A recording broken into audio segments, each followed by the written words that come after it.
Welcome, students. This video is going to be a little bit longer than normal, but there's a lot to go over. I'm going to show you how to do some good research. But first, follow these links right here. So this first one, go to your DSD email. Click there. It should send you directly to your DSD email. Use the search tool to find New York Times in there. And then it says activate your account.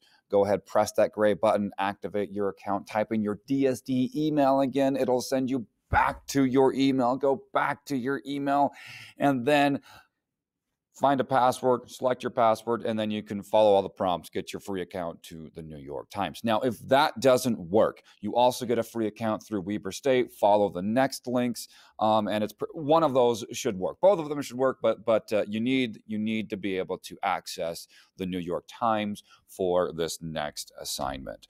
So, as you know, you are working on an editorial. You are writing an opinion piece, 450 words. We're going to do this over the next few weeks. And you are going to bolster that opinion with evidence. So this right here, I got directly from the New York Times competition. It says, research and gather evidence to bolster your argument using at least one source from the New York Times and one source outside of the New York Times. So one source comes from the Times, one comes outside. So I'm going to show you how I do some research. And down here, you have the gist of it. Wikipedia, yes, Wikipedia is incredible. Use it. Then Google, topic plus New York Times, topic plus NPR. Follow the links. You'll get tons and tons of sources.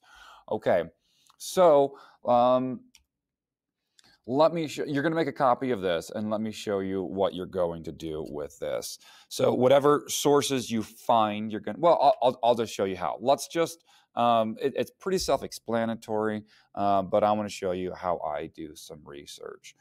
All right, so you can research whatever you want. That's what I love about this. Whatever, like, I've got one student who's like, I want to write about skateboarding. And then he started, and he couldn't find. I was like, dude, write about skateboarding. And we found some great articles published in the New York Times and NPR about skateboarding. He's like, all right, cool. I can write about what I love and what I'm interested in.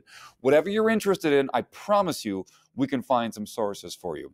I've got another student who wants to write about Oswald the Lucky Rabbit, which is a Disney character that predates Mickey Mouse, I think in like the 20s and 30s.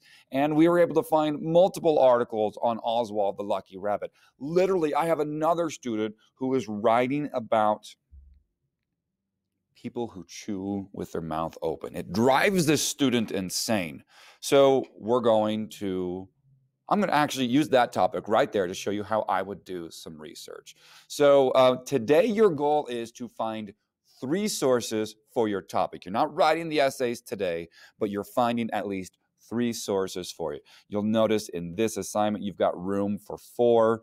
You need to find at least 3 sources. Not all of your sources make it into your essay, but the more resources you can draw from, the easier it is to write this, and the more nuanced opinions you're going to be able to have. So the first thing I'm going to do is I'm going to go to Google right here, and let's see what I can research. So, chew, mouth open, plus New York Times. Notice I didn't type in a whole phrase. Every time you introduce another word into Google, it's going to search for that. So I have chew, mouth open, plus New York Times. That's all I have in there, and now I'm going to hit search. And what this is going to do, I'm only now going to search the New York Times for this particular topic. So let's see what hits I have. Okay. So I'm looking for newer stuff right here. This one, it says eating with their mouths open. This comes from 1985, so maybe not on that one. I want something that's a little bit newer. That article's older than I am. That's old. All right. When a chomp becomes a slurp, it is a trigger for outrage. 2021. I'm going to go to this one and see what we have here. All right, so we have more of a recent article. Now, scientists call this, when people have a condition, scientists call, I can't say this word, but there's literally, scientists have a word for this. So now I have an article that I can use. So now that I have an article, I'm going to copy that bad boy right here. I am going to paste it. Source is going to be where you get it from. This could be the New York Times. This could be Deseret News or KSL. It can be NPR, it can be Fox News, it can be the Daily Wire, wherever you're getting your news, that's what it's going to be. So this one is going to be NY Times. Author Joyce Cohen, and then the URL. Now, at the end of the day, source notes need to have two things. Source notes need to help you, like whenever you're collecting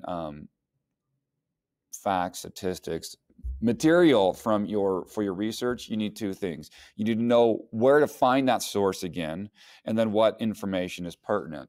So whatever it is, like, okay, so there is no, okay, so let's just say I found a good quote from a doctor that I may or may want to use in there, and that's what I'm going to have. Or another statistic has about one.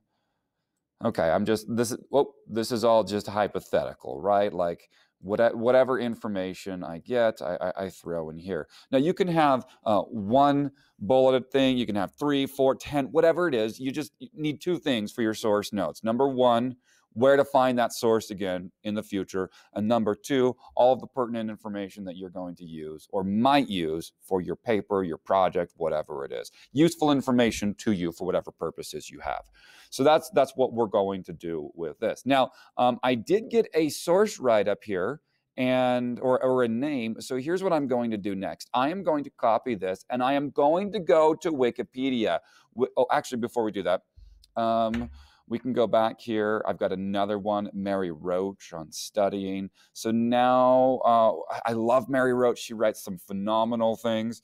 So the marvels in your mouth, and I've got two articles that I can use for my New York Times sources. So that's two, and I would do the same thing there. Now, I do want to share with you a few other things. So now that satisfies my New York Times search. Let's go now to some other ways that I can find some good information. I'm going to copy this, and I'm literally going to go to Wikipedia. Okay, I'm going to go to Wikipedia. Now, Wikipedia is incredible. You've been told over and over and over and over and over and over and over and over again not to use Wikipedia. Use Wikipedia. Never cite it. Use Wikipedia, but don't ever cite Wikipedia. If you ever say in your paper, according to Wikipedia, stop it. Don't ever do it. But use Wikipedia to find other sources. Okay, so whenever I go to Wikipedia, I am going to come right here first. I'm going to read the introduction, signs and symptoms. I'm going to read this, whatever is interesting to me. I've got signs and symptoms right here. Oh, okay, right. One study found that around 80% of the sounds were related to the mouth, eating, slurping, chewing, or popping gum, whispering, whistling. Around 60% were Okay, so let's just say I want to use that in there. I am not going to be like, according to Wikipedia, one study. No, I'm actually going to go to that study. Look how easy it is to find. I'm going to press 2 or click on 2. Mastication rage, a review of misanthropia and underage. Okay, let's see if I can find that. Will it send me out to this? Ha, right there. Now I have found a peer-reviewed study. I can't access it, but let's see if I can find it here. Copy this. Copy. I'm going to do something a little different. I'm going to go to scholar.google.com. I'm going to see if I can get it.